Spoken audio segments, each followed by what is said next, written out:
ஓம்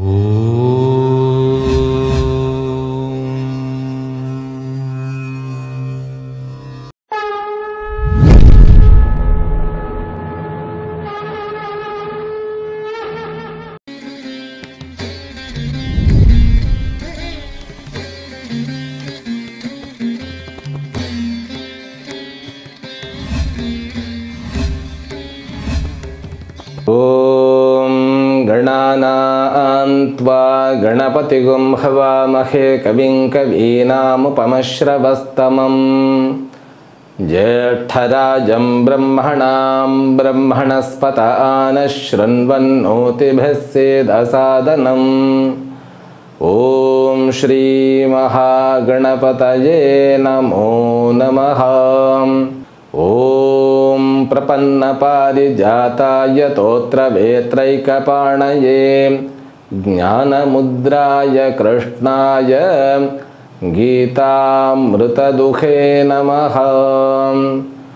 ஓம் மூர்த்தியெல்லாம் வாழி எங்கள் மோனகுரு வாழி, அருள் வார்த்தை என்றும் வாழி, அன்பர் வாழி பராபரமே.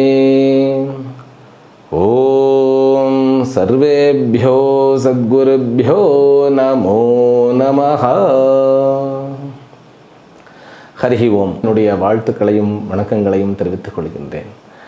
எல்லாம் வல்ல அம்பிகையினுடைய பேர் அருளாலும் சுவாமி யோகஸ்ரீ அமிர்த மிருத்யுஞ்சயேஸ்வரருடைய திருவருளாலும் நம் அனைவருக்கும் அனைத்து விதமான சௌபாகியங்களும், அதுவும் இந்த உத்தராயண புண்ணிய காலம் ஆரம்பித்திருக்கக்கூடிய இந்த நல்ல தருணத்தில் அனைத்து விதமான வளர்ச்சிகளும் பூரண ஆரோக்கியமும் பரிபூர்ண நோய் எதிர்ப்பு திறனும் வந்து அமைய வேண்டும் என்கின்ற பிரார்த்தனையுடன் இன்றைய உரையை துவங்குகின்றேன். ஸ்ரீமத் பகவத்கீதா 13வது அத்தியாயம் 31வது ஸ்லோகம். ஸ்ரீ பகவான் உவாச அநாதித்வான் நிர்குணத்வாத் பரமாத்மாயம் அவ்யயः ஷரீரஸ்தோபி கௌந்தேய ந கரோதி ந லிப்யதே. பகவான் கிருஷ்ணர் கடந்த 27வது ஸ்லோகத்திலிருந்து ஜீவ பிரம்ம ஐக்கிய ஞானத்தினுடைய பிரயோஜனம் என்ன அப்படிங்கிறத சொல்லிகிட்டே வர. ஜீவ பிரம்ம ஐக்கிய ஞானம் என்பது வியாவகாரிக வாழ்க்கையில் ஒரு தேவையே இல்லாத ஒரு ஞானமாகத்தான் நம்மால் பார்க்கப்படுகிறது. தேவையே இல்லை. ஜீவன் பிரம்மனாக இருந்தா என்ன, பிரம்மன் ஜீவனாக இருந்தா என்ன, எனக்கு சம்பளம் கிடைச்சா போரும் அப்படிங்கிற மென்டாலிட்டி தான் இருக்கிறது. இது யார்கிட்டன்னு கேட்டால் கடவுள் நம்பிக்கை இருப்பவர்களிடமே இப்படித்தான் இருக்கிறது. கடவுள் நம்பிக்கை இல்லைன்னா நம்ம பேச போகிறதே கிடையாது. கடவுள் நம்பிக்கையை கொண்டு தன்னுடைய வாழ்க்கையில் கஷ்டப்படும் பொழுதெல்லாம் உதவி செய்வதற்கும் நம்மை ஆட்கொண்டு நம்முடைய உபகாரம் செய்வதற்கும் உண்டானவர் ஈஸ்வரன் தான் அப்படின்னு சொல்லி நம்புகிறார்கள் இல்லையா? அவர்களுடைய மனதிலும் கூட இந்த ஜீவ பிரம்ம ஐக்கியத்தை பற்றி ஒரு பெருசாக ஒரு சமாச்சாரமாக முக்கியத்துவம் எல்லாம் இல்லை. இந்த ஞானம் என்பது இதனுடைய மகத்துவம் புரிந்து கொள்ளப்படுவதே இல்லை. கடவுள் பக்தி இருக்கக்கூடிய ஆஸ்திகர்களிடமே. அதான் நான் தான் சொன்னேன் இல்லையா, ஜீவன் பிரம்மனாக இருந்தா என்ன, பிரம்மன் ஜீவனாக இருந்தா என்ன, அதனால என்ன நன்மை? இந்த வாழ்க்கையை நாம் காணுகின்ற அந்த நோக்கு தரிசனம்னு சொல்கிறோம் சமஸ்கிருதத்தில். தமிழில் நாம் காணுகின்ற முறை. ஒரு உலகத்தை நான் எப்படி பார்ப்போம்? என்னுடைய மனதில் இந்த உலகத்தை பற்றிய என்ன அபிப்பிராயம் இருக்கிறதோ அந்த அபிப்பிராயத்தின் கண் கொண்டு தான் நான் இந்த உலகத்தை பார்ப்பேன். உலகம் நல்லதா கெட்டதா, ஏமாற்றக்கூடியதா துன்பத்தை கொடுக்கக்கூடியதா, இதில் இன்னொரு கோணமும் இருக்கும். உலகத்தை பற்றின அபிப்பிராயமும் சரி, என்னை பற்றி எனக்கு இருக்கக்கூடிய அபிப்பிராயமும் சரி, இந்த இரண்டும் சேர்ந்து தான் நாம் அனுபவித்து கொண்டு இருக்கக்கூடிய வாழ்க்கை. அதைத்தான் உலகம்னு சொல்கிறோம். இது இரண்டுமே ப்ராப்பராக இருக்கும். நம்மை பற்றிய அபிப்பிராயம் என்ன இருக்கிறது? நான் பிறந்திருக்கின்றேன், மரணம் அடையப் போகின்றேன், அதற்குள் இருக்கக்கூடிய அந்த காலகட்டங்களில் நான் சந்தோஷமாக இருக்க வேண்டும், எப்பொழுது மரணம் வரும் என்பது யாருக்கும் தெரியாது அப்படிங்கிற இந்த உண்மையை நம்முடைய மனம், நம்முடைய புத்திக்கு தெரியும். இருந்தாலும் மனம் அதை பற்றி ஒரி பண்ணுறதே இல்லை. பிளான் பண்ணி 5 திட்டம், 25 திட்டம், 100 திட்டம் அப்படின்னெல்லாம் வந்து பிளானை போடுற இந்த மனித மனம் இறப்பிற்கு பிறகு என்ன, பிறப்பிற்கு முந்தையது என்ன அப்படின்னு சொல்லி அதை புரிந்து கொள்வதற்கு முயற்சி செய்கிறதானா இல்லை. இந்த உலகத்திற்கு காரண பரம்பொருள் என்ன அப்படிங்கிறது வந்து அறிவியலும் ஆராய்ச்சி செய்கின்றது. ஆனால் நம்முடைய சாஸ்திரங்களை போன்று அது அடி ஆழத்திற்குள் செல்ல முடியவில்லை அப்படிங்கிறது தான் உண்மை. அதனால தான் ரொம்ப ஜாக்கிரதையாக இப்போ நான் சாதாரணமாக பார்த்தோன்னு வச்சுக்கோங்களேன், ஆதிசங்கரர் அந்த காலத்திலே சொல்லிட்டார், பாலஸ்தாவத் கிரீடா சக்தா தருணஸ்தாவத் தருணி சக்தா விருத்தஸ்தாவத் சிந்தாசக்தா பரமே பிரம்மணி கோபி நரக்தா பஜ கோவிந்தம் பஜ கோவிந்தம் கோவிந்தம் பஜ மூடமதே. சிறு வயதில் வந்து விளையாட்டு தான் நமக்கு உயிர்னு வாழ்கிறோம். பிறகு அடல்டரி அப்படின்னு சொல்லக்கூடிய இளமை பருவத்தில் வந்து ஆப்போசிட் ஜெண்டர் அட்ராக்ஷன்லேயே போய்ட்ரு. சரி, ஒரு 40-45 வயதுக்கு அப்புறம், ஒரு 50 வயசுக்கு அப்புறமாவது கொஞ்சம் மனசு கொஞ்சம் புத்தியெல்லாம் தெளிந்து உள்ளதை உள்ளபடி காணுகிறதா அப்படின்னா அப்பயே இல்லை, போனதை பற்றியே பேசி கொண்டு இருக்கிறது. யாருக்குமே இந்த பிரம்மனில்னாக்கா இந்த பிரம்ம ஞான ஜீவ பிரம்ம ஐக்கியத்தில் வந்து நாட்டமே இல்லை. ஆச்சரியமாக இருக்கிறது. அதனால தான் இப்போது யாரெல்லாம் பார்க்கின்றீர்களோ பகவத்கீதைன்னு சொன்ன உடனே கர்ம பலனை பற்றி பேசும்பொழுது ரொம்ப சந்தோஷமாக இருக்குது. ஆனால் ஞானத்தை பற்றி பேசும்பொழுது நமக்கு ஏதோ சப்ஜெக்ட் வந்து இந்த சப்ஜெக்ட் நமக்கு ஒத்து வராது, சம்பந்தமே இல்லாதது அப்படிங்கிற மாதிரி நம்முடைய மனசுலேயே நம்மளுடைய கருத்து. ஆனால் டோட்டல் பகவத்கீதையும் இந்த ஒரு ஞானத்தை நமக்கு ஊட்டுவதற்காக, நமக்கு புரிய வைப்பதற்காகத்தான் பாடுபடுகிறது. 18 அத்தியாயங்கள் எதை உணர்த்துவதற்காக பாடுபடுகின்றன அப்படின்னாக்கா இந்த ஜீவ பிரம்ம ஞான ஐக்கியத்தை தான். இதைத்தான் வந்து பராவித்யா என்று நாம் சொல்லுகின்றோம். அந்த ஜீவ பிரம்ம ஐக்கியமானது நமக்கு விளக்கப்பட்டது. 24வது ஸ்லோகம் வரைக்கும் வந்து இதைத்தான் வந்து புரிய வைத்தார் பகவான் கிருஷ்ணர். அப்போது 24வது ஸ்லோகத்திலிருந்து 27வது ஸ்லோகம் வரைக்கும், அதாவது 26வது ஸ்லோகம் வரைக்கும் அதனுடைய படித்தரங்கள், 5 படித்தரங்கள், கர்மயோகம், உபாசனா யோகம், சிரவணம், மனனம், நிதித்தியாசனம் அப்படின்னு சொல்லி 5 படித்தரங்களாக நமக்கு சொன்னார். அதன் பிறகு அந்த நிறைய நிலையை, அந்த ஞானத்தை உணர்ந்து கொண்டவுடன் வரக்கூடிய பலன் என்ன அப்படிங்கிறத முதல் பலனாக அவனுடைய பார்வையானது மாறுகிறது. துவைத்த பார்வையானது மாறுகிறது. எப்படி மாறுகிறதுன்னு கேட்டால் அத்வைத்தமாக மாறுகிறது. அது எப்படி அத்வைத்தமாக மாற முடியும்? நான் வேறு, இந்த உலகம் வேறு, நான் வேறு, என்னுடைய தந்தை தாய் இவர்களே வேறு வேறு, அவர்களிடமிருந்து நான் வந்தாலும் நான் வேறு, அவர்கள் வேறு, என்னுடைய சகோதரன் வேறு, நான் வேறு, என்னுடைய அக்கம் பக்கத்தினர் வேறு, நான் வேறு, இந்த உலகத்தில் இருப்பவர்கள் வேறு, நான் வேறு. இப்படி இந்த துவைத்தம்ங்கிறது பல்வேறு பரிணாமங்களில் வேற்றுமைகளை காணும் அந்த புத்தியானது மாறி அனைவருள்ளும் இருக்கக்கூடிய சமத்துவம் என்று சொல்லப்படக்கூடிய அந்த பிரம்மனை காண முடிகிறது. அதுதான் வந்து சமத்துவ தரிசனம், சமதர்சனம் அப்படின்னு சொல்லப்படுகிறது. அதுதான் முதல் பிரயோஜனம். அதைத்தான் சொல்கிறார் பாருங்களேன் 27வது ஸ்லோகத்தில். இதெல்லாம் நம்ம முடிச்சுட்டோம், இருந்தாலும் ரீகேப் பண்ணுறேன் நான். சமம் பஷ்யன்ஹி சர்வத்ர சமவஸ்திதம் ஈஸ்வரம். இது வேறொரு இடத்துல.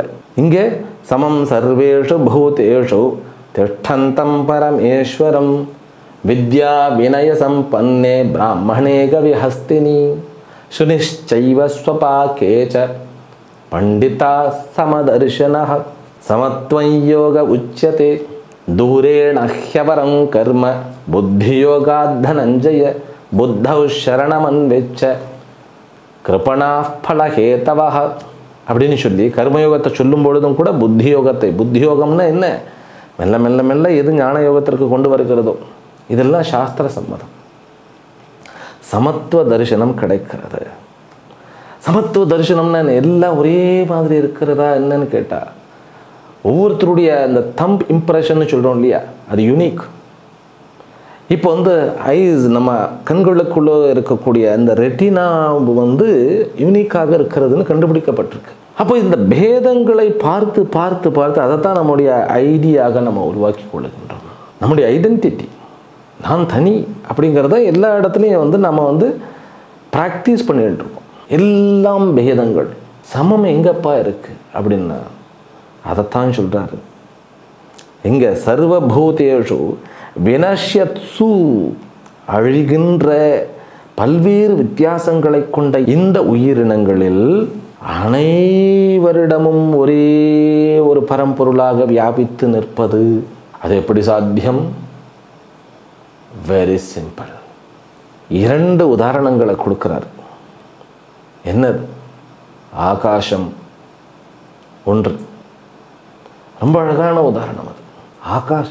ஆகாசம் எல்லாவற்றிலும் வியாபிச்சிருக்கு. அதுக்கு என்ன வித்தியாசமாக இருக்கிறது? இல்லை. அதை கண்டம் பண்ண முடியுமா? இல்லை. நம்ம வேதாந்தத்தில் சொன்னோம்னு கேட்டால் தங்கம், பிறகு அதில் செய்யப்படக்கூடிய ஆபரணங்கள், எல்லா ஆபரணங்களிலும் தங்கமானது மாறாமல் தங்கமாகவே இருக்கிறது. அதுதான் ஸ்பெஷாலிட்டி, தங்கத்தினுடைய ஸ்பெஷாலிட்டி. இப்படி எல்லாம் புரிய வைத்தார்கள். அழிகின்ற இந்த சமாச்சாரங்களில் அழியாதது ஒன்றை காண முடிவது இந்த ஞானியினுடைய விசேஷம். சஹ பஷ்யதி, அவர்தான் பார்க்குறார். அப்போ மற்றவர்கள் எல்லாம் என்ன? குருடர்கள்.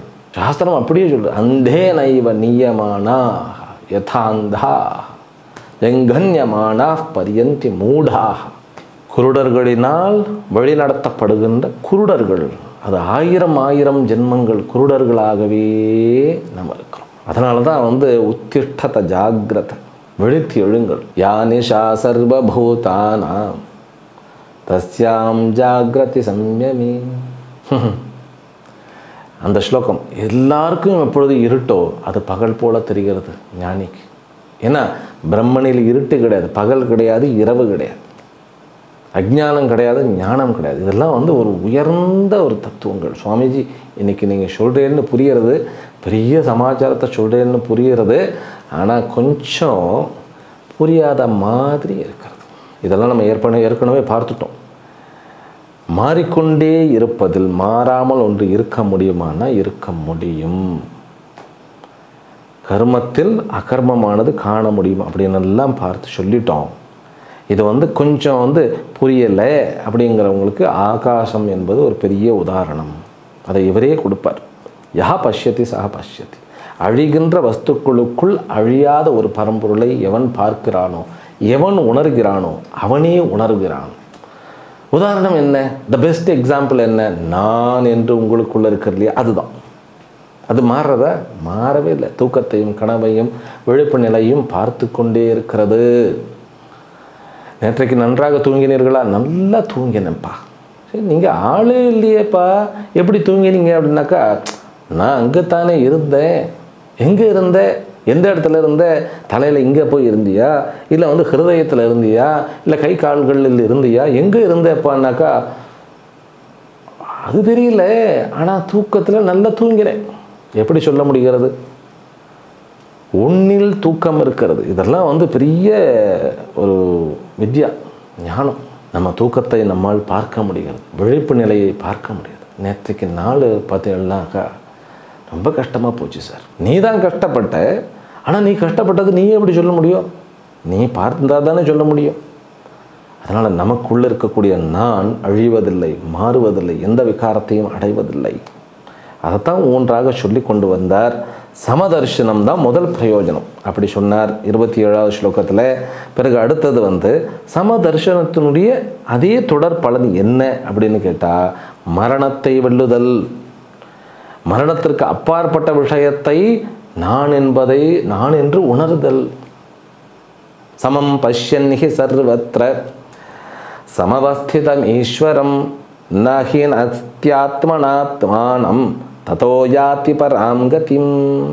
அனைத்து உயிர்களுக்குள்ளும் அழியாத அந்த பரம்பொருள் வீற்றிருக்கின்றது என்பதை நாம் பார்க்கும் பொழுது, உணர்ந்து கொள்ளும் பொழுது நாம் நம்மை அழித்து கொள்ள மாட்டோம்.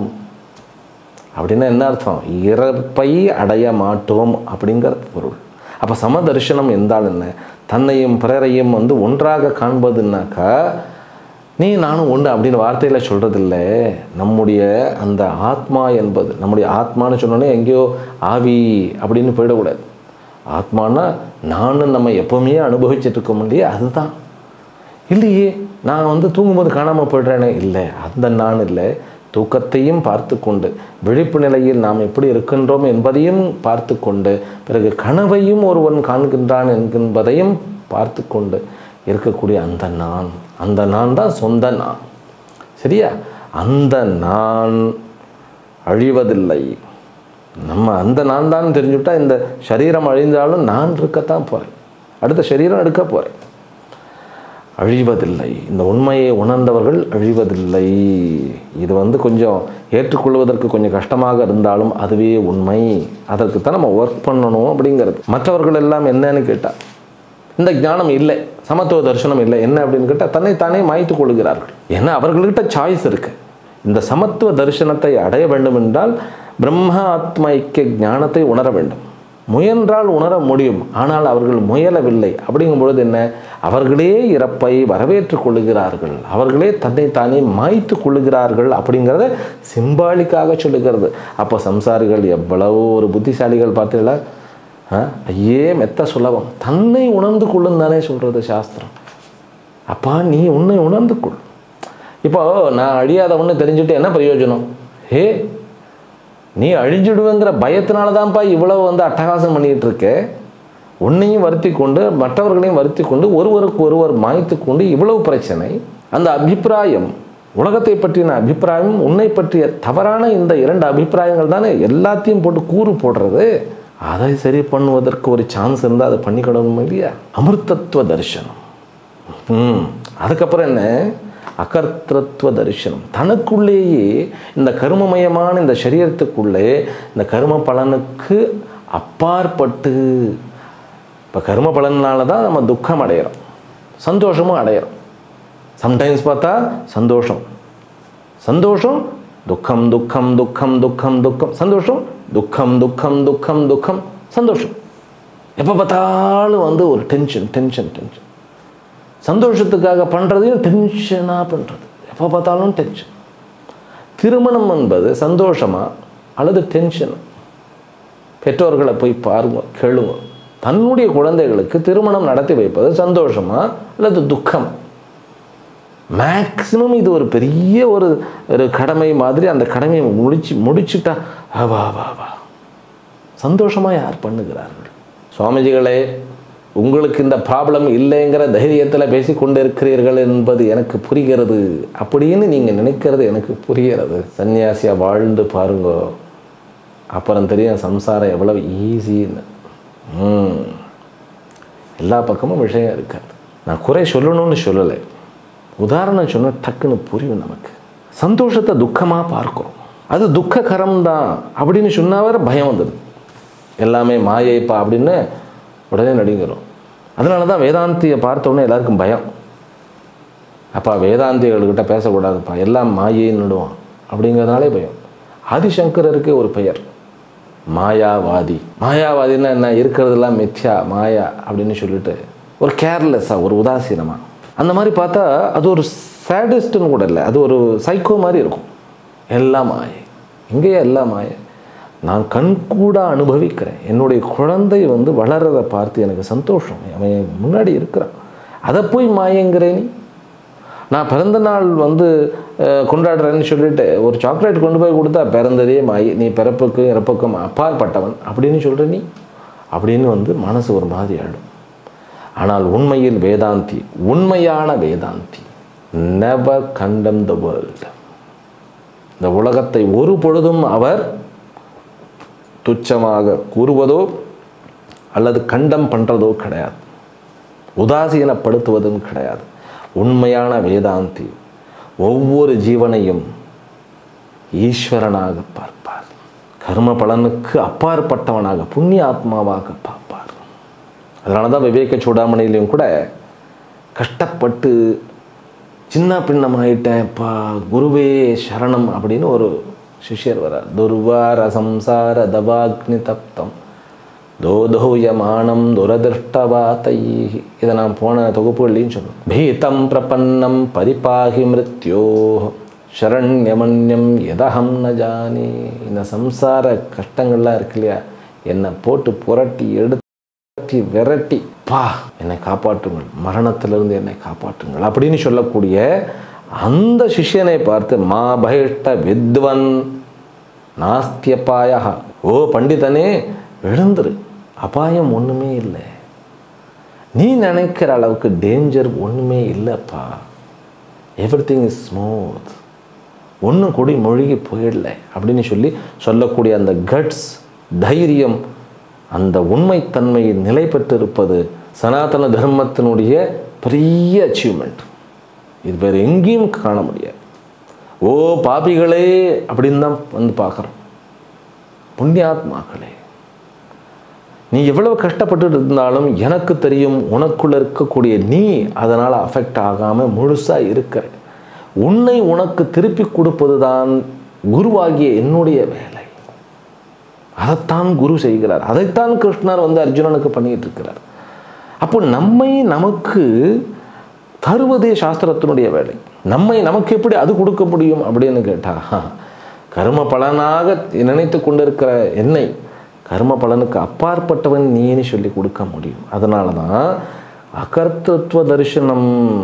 இது வரைக்கும் நான் என்னை எப்படி நினச்சேன், இந்த சரீரத்தில் இருந்து இப்போ பிறந்திருக்கேன், இப்போ இறந்துட போயிடுவேன் அப்படின்னு நான் நினச்சேன். பிறப்பிற்கும் இறப்பிற்கும் இடையில் தான் நான் இருக்கின்றேன் என்பது தான் என்னுடைய அண்டர்ஸ்டாண்டிங். ஆனால் சொல்கிறது, இறப்பிற்கும் பிறப்பிற்கும், பிறப்பிற்கும் இறப்பிற்கும், இந்த இரண்டிற்கும் அப்பாற்பட்டவனாக நீ இருக்கின்றாய் அப்படிங்கிறத புரிய வைக்க. அதனால் கர்மாதீதமாக ஒவ்வொருவரும், நீங்கள் அனைவரும், நான் வந்து ஃப்ராங்காக சொல்கிறேனே, நீங்கள் உங்களுடைய சரீரம் மனம் புத்திக்கும் அப்பாற்பட்டவர்கள். அதை உணர்ந்து கொண்ட போர். உங்களை உணர்விப்பதற்காக தான் இந்த சாஸ்திரம். அதற்காகத்தான் வந்து 18 அத்தியாயங்கள். என்னை நான் உணர வேண்டும், அவ்வளோதான். எப்படி உணர வேண்டும்? அளவுக்குட்பட்ட என்னை, கர்ம பலனுக்கு உட்பட்ட என்னை, கர்ம பலனற்ற சுதந்திரமான புருஷனாக என்னை உணர்ந்து கொள்ள வேண்டும். அதற்கப்புறம் என்ன, இந்த கர்ம பலன்கள் என்னை பாதிக்காதுன்னு சொல்லி, ஆனால் தர்மத்தின் நிலை பெற்று ஆனந்தமாக செய்யலாம் வேலைகளை. அப்பா பையனுக்கு வந்து கல்யாணம் பண்ணி வைக்கிறாரு, ஆனந்தமாக செய்யலாம். என்ன ப்ரெஷர்? ஒரு ப்ரெஷரும் இல்லை. அதுதான் நம்முடைய சனாதன தர்மத்தினுடைய மாபெரும் சிறப்பு. கர்மம் இருக்கும், ஞானிகளிடத்திலும் கர்மம் இருக்கும். அவர்கள் சுதந்திரமாக இருந்து கொண்டு அந்த கர்மத்தை செய்வார்கள். அவர்கள்கிட்ட மரண பயம் கிடையாது, சம்சார பயம் கிடையாது. பிறகு என்ன வேண்டியது இருக்கிறது? வாழ்க்கையினுடைய பயமும் கிடையாது. மரணம் எப்பொழுது வரும்னு தெரியாது. ஆனால் தைரியமாக கடவுளை சார்ந்து கடவுளாகவே மாறி அவர் வாழ்க்கையில் வாழும் பொழுது எவ்வளவு ஒரு அற்புதம். அதைத்தான் வந்து 29வது ஸ்லோகத்தில் சொன்னார். கர்மாதீத்தனாக உன்னை நீ உணர்ந்து கொள்ள முடியும். அப்படி உணர்ந்து கொண்டால் என்ன, என்னையே நான் அடைகிறேன், பிறகு பிரம்மனையும் நான் அடைகிறேன். இந்த நான் இருக்கிறது இல்லப்பா, அது அத்தனை பேர்களுக்குள்ளேயும் இருக்கிறது. இந்த அண்ட சராச்சரத்தில் இருக்கக்கூடிய ஒவ்வொரு ஜீவன்களுக்குள்ளும் அந்த நான் இருக்கிறது. அந்த நான் அத்தனையும் சேர்ந்து ஒரே ஒரு நான் அப்படின்னு சொல்லுகிறார். அதுதான் பிரம்ம பிராப்தி. பிரம்ம பிராப்தி, பிரம்ம பிராப்தினாக்கா அளவில் அடங்காத பிரம்மனாக தன்னை உணர்ந்து கொள்வது. ரொம்ப பெரிய சமாச்சாரம் இந்த பிரம்ம பிராப்தி, பிரம்மனை அடைதல். முதல்ல நான் அப்படிங்கிறது இந்த சரீர மனம் புத்திக்குள் அடைபடாதவன், இந்த சரீரம் மாற்றத்திற்கு உள்ளாகும் போது நான் மாறாதவன் சொல்லி புரிஞ்சு கொண்டு, பிறகு இந்த உலகத்தில் இருக்கக்கூடிய அத்தனை பொருள்களுக்குள்ளும் இருக்கக்கூடிய நானும் ஒன்று தான் அப்படின்னு சொல்லி புரிஞ்சுக்கிறது. சரி, அந்த நான் பிரம்மனாகிய நான் அகம் பிரம்மாஸ்மின்னு புரிந்த பிறகு என்ன கிடைக்கும் அப்படின்னா, நாம் பண்ணக்கூடிய கர்ம பலன் எதுவுமே என்னை வந்து அண்டாது. அற்புதம். அதைத்தான் சொல்லுகிறார் 31வது ஸ்லோகம். இன்னைக்கு நாம் பார்க்க வேண்டியது இந்த ஸ்லோகம்தான். அநாதித்வா நிர்குணத்வாத் பரமாத்மாயம் அவ்யயः. அயம் பரமாத்மா. அயம்னா இந்த பரமாத்மா. இது வரைக்கும் வந்து தது பரமாத்மான்னு சொல்லிட்டு இருந்த பகவான் அயம் பரமாத்மா, உன்னில் நீயாக அல்லது நான் என்கின்ற அனுபவமாக இருக்கக்கூடிய இந்த பரமாத்மா அழிவற்றது, குணங்கள் அற்றது, அனாதியானது. இந்த சரீரத்தில் இருந்து கொண்டு ஜீவன் போன்று நீ இளங்கி கொண்டிருந்தாலும், கர்மத்தை புரிந்து கொண்டிருந்தாலும், அந்த கர்ம பலனானது உன்னை பாதிக்காது. நலிப்பியதே. சேற்றிற்குள் இருக்கக்கூடிய செந்தாமரை போன்று நீ விளங்குவாய். இந்த சம்சாரங்கிறது சேரு தான், பாப்பம் புண்ணியம் என்கின்ற சேர். அந்த சேற்றினுள், அந்த சேற்றினுடைய ஒரு டிராப் கூட இருக்காது தாமரை. அவ்வளவு அழகாக இருக்கும். இன்ஃபேக்ட் பார்த்தீங்கன்னாக்கா ஒரு 4 தாமரை இருந்ததுன்னு வச்சுக்கோங்களேன், அந்த குளம், சேறு நிறைந்த அந்த குளமானது அப்படியே அழகாக காட்சி அளிக்கும், அற்புதமாக இருக்கும். அந்த மாதிரி தாமரை போன்று இருப்பவர்கள் பிரம்ம ஞானிகள். அதான் சொல்றார், கர்ம பலன் அண்டாது சார், முக்தி. சஞ்சித கர்ம பலம், எத்தனையோ ஜென்மாந்தரங்களில் நம்ம பண்ணின கர்ம பலம்லாம் எல்லாம் எரித்து சாம்பல் ஆக்கி, அந்த சாம்பல் வந்து போச்சு. காகமானது 1 கோடி கண்முன் நின்றாலும் ஒரு கல் முன் இருக்குமோ, ஒரு கல்லை எடுத்து போட்டால் காக்கா புஷ்ன்னு பறஞ்சிடும். அத்தனை காக்கைகளும் அப்படியே மறைஞ்சிடும், பறந்துடும். அந்த மாதிரி இந்த கர்மம், இந்த ஞானம் என்கின்ற ஒரு சமாச்சாரத்தை உள்ளே நாம் நிலை பெற செய்து விட்டால், எத்தனை கோடி ஜென்மங்களில் செய்திருந்த கர்ம பலனானாலும் பஸ்மசாத் குருதே ததா க்ஷீயத்தே சாஸ்ய கர்மாணி அப்படின்னு முண்டகோபனிஷத்தும் சொல்லுகிறது. ஒரு கர்மம் பாக்கி இல்லாமல் அழிஞ்சு விட்டு போயிடுறது. சரி, அதற்கப்புறமும் கர்ம பலன் இருக்கும் இல்லையா, அவர் பண்ணிட்டு இருப்பார் இல்லையான்னு கேட்டால், அவர் பண்ணக்கூடிய கர்மங்கள் அவரை பாதிக்காது, அந்த பலன் அவருக்கு கிடைக்கவே கிடைக்காது. ஆனால் அந்த கர்ம பலன் இருக்கிறது. ஆனால் அந்த கர்ம பலன் யாருக்கு போய் சேரும்? அவர் பண்ண போகிறதெல்லாம் லோக சங்கிரகம் தான். அதனால தான் ஞானியினுடைய கர்மம் அப்படிங்கிறது ஒரு பெரிய சமாச்சாரம். பறவை ஆகாசத்தில் பறஞ்சா ஏதாவது வடு இருக்குமா என்ன? ஆனால் அங்கே பயணம் இருக்கிறது. அந்த பயணம் மற்றவர்களுக்கு உபயோககரமாக அமையும். சரிப்பா, கர்ம பலன் ஒட்டாதுன்னு சொல்கிறீங்களே, ஏதாவது ஒரு உதாரணம் கூறுங்களேன். அதான் உதாரணம். ஆகாசம் என்பது உதாரணம். யதா சர்வகதம் சௌக்ஷ்மியாத் ஆகாசம் லோபலிப்யதே சர்வத்ராவஸ்திதோ தேஹே ததாத்மானோபலிப்யதே. இதெல்லாம் நம்ம பார்த்துட்டோம். மறுபடியும் அதே எக்ஸாம்பிள் சொல்கிறேன். நான் கடந்த தொகுப்புகளில் சொன்னேன் இல்லையா, ஒரு அறைக்குள்ளே இருக்கக்கூடிய ஆகாசம், மற்றொரு அறைக்குள்ளே இருக்கக்கூடிய ஆகாசம், வெளியில் இருக்கக்கூடிய ஆகாசம், உள்ளே இருக்கக்கூடிய வெட்டவெளி அப்படின்லாம் பிரிக்க முடியுமான்னு கேட்டா, ஆகாசத்தில் தான் அத்தனையும் இருக்கிறது, பில்டிங்கே இருக்கிறது. பின்ன அந்த டிவிஷனை கொடுக்கறது எது? செவர்கள் தானே, சுவர்கள் அப்படின்னு சொல்லணும். நம்ம தமிழில் செவருன்னு சொல்லி சுவர்கள், வால்ஸ். அந்த சுவர்களும் இருப்பது ஆகாசத்தில் தானே. ஆகாசத்தை கண்டம் பண்ண முடியாது, அது வெரி சூக்ஷ்மம். சூக்ஷ்ம தரம் அப்படிங்கிற மாதிரி. சூக்ஷ்மம்னா என்ன? நம்ம என்ன நினச்சிடறோம், அப்படியே நுண்ணீது, பாக்டீரியாவை விட நுண்ணீது அப்படின்னு. சூக்ஷ்மம்னாக்கா நம்முடைய புத்தி சக்திக்கும் அப்பாற்பட்டது. அனைத்து ஸ்தூல சமாச்சாரங்கள் தான் நமக்கு பெருசாக தெரியாது. சூக்ஷ்மம்னாக்கா கண்ணுக்கு தெரியாதது தான் இந்த ஸ்தூலத்தை நிலை பெற செய்து கொண்டு இருக்கிறது. சரியா? அதனால தான் ஆகாசம் சர்வத்ராவஸ்திதோ தேஹே ததாத்மா ந உபலிப்யதே. எப்படி இந்த ஆகாசமானது அனைத்து இடத்திலும் வியாபித்து எங்கும் நீக்கமர நிறைந்திருந்தாலும் இந்த மற்ற 4 பூதங்களில் இருக்கக்கூடிய அழுக்குகள் அதை பாதிப்பது இல்லையோ, அப்படி ஒவ்வொரு சரீரத்திலும் மனம் புத்தியிலும் உரைகின்ற இந்த ஆத்மாவானது அந்த சரீரம் மனம் புத்திகளினுடைய கர்மத்தினாலோ கர்ம பலனினாலோ பாதிக்கப்படுவதில்லை. சரியான ஒரு உதாரணம் இல்லையா? ததா ஆத்மா ந லிப்யதே, கர்ம பலனில் அது ஒட்டுவது இல்லை அப்படின்னு சொல்லிட்டார். அதற்கப்புறம் அடுத்த ஸ்லோகத்தில் இன்னொரு சமாச்சாரம் சொல்கிறார். அதுவே சைத்தன்ய ஸ்வரூபமாக இருக்கிறது. சூரியனை உதாரணமாக சொல்கிறார். அந்த ஆத்மா எல்லாரிடத்திலும் இருக்கக்கூடிய அந்த ஆத்மா ஒன்று தான்னு சொல்லி நமக்கு புரியணுடைய. ஆகாசம் ஒன்று தான், கண்டம் ஆனது மாதிரி தெரியாது, ஆனால் அந்த ஆகாசம் ஒன்று தான். அந்த ஆகாசம்னாக்கா அது ஒரு ஜட பொருளோ அப்படின்னு ஒரு மாதிரி நமக்கு என்ன தோணும். அதைத்தான் சொல்கிறார். ஒளி மிகுந்த சூரியன் எப்படி இந்த உலகம் அத்தனைக்கும் ஒளி கொடுக்க முடிகிறதோ அதுபோல் ஒவ்வொரு சரீரத்திலும் இலங்கி கொண்டிருக்கின்ற ஒரே ஒரு பரம்பொருள் அத்தனை சரீரத்தையும் ஒளியூட்டச் செய்து இந்த உலகத்தையும் ஒளியூட்டச் செய்ய முடியும். அதைத்தான் சொல்றார். யதா பிரகாசயத் ஏகஹ கிருத்ஸ்னம் லோகமிமம் ரவிஹி க்ஷேத்ரம் க்ஷேத்ரி ததா கிருத்ஸ்னம் பிரகாசயதி பாரத. எவ்வாறு சூரியன் இந்த லோகத்தை முழுவதையும் ஒளியூட்டச் செய்கிறதோ, நம்ம சாஸ்திரத்தில் என்ன சொல்லுகிறதுன்னு கேட்டால், ஓம் புர்புவ ஸ்வஹாம், ஓம் என்கின்ற அந்த பரம்பொருளே இந்த 3 உலகத்திற்கும் ஆதாரமாக இருக்கிறது. அந்த பரம்பொருள் எந்த பரம்பொருள்? அதுவே பிரத்யக்ஷ தேவதா என்று சொல்லப்படுகின்ற சூரியன். இன்னைக்கு மகர சங்கராந்தி இல்லையா? இன்னைக்கு மகர சங்கராந்தி. நம்ம வருஷத்தில் 2 சங்கராந்தி அப்படின்னு சொல்லுவோம். சங்கராந்தி, கிரமணம்னாக்கா வந்து பிரவேசனம்னு அர்த்தம். சங்கராந்தி அப்படின்னா ஒரு வீட்டிலேருந்து இன்னொரு வீட்டுக்குள்ளே அவர் வந்து நுழைகிறார். சங்கராந்தினா வெற்றிகரமான பிரவேசனம் அப்படின்னு அர்த்தம். மகர சங்கராந்தி, சூரியன் மகரத்திற்குள் பிரவேசிப்பது. அது எது வரைக்கும் இருக்கும்னு கேட்டால் கர்க்க சங்கராந்தி வரைக்கும், கடகத்திற்குள் பிரவேசிக்க வரைக்கும். அப்போது மகரத்தில் பிரவேசனம் பண்ணினா 6 மாதத்திற்கு இது வந்து உத்தராயணம் என்று அழைக்கப்படுகிறது. கடகத்தில் பிரவேசிக்கும் பொழுது அங்கிருந்து தட்சிணாயனம் ஆரம்பிக்கிறது. அதனால் இந்த சூரியன் என்பது தத் சவிதுஹு வரேண்யம், அந்த ஓம் என்று பரம்பொருள் குறிப்பிடப்படுகிறது இல்லையா, அது இந்த சூரியனே.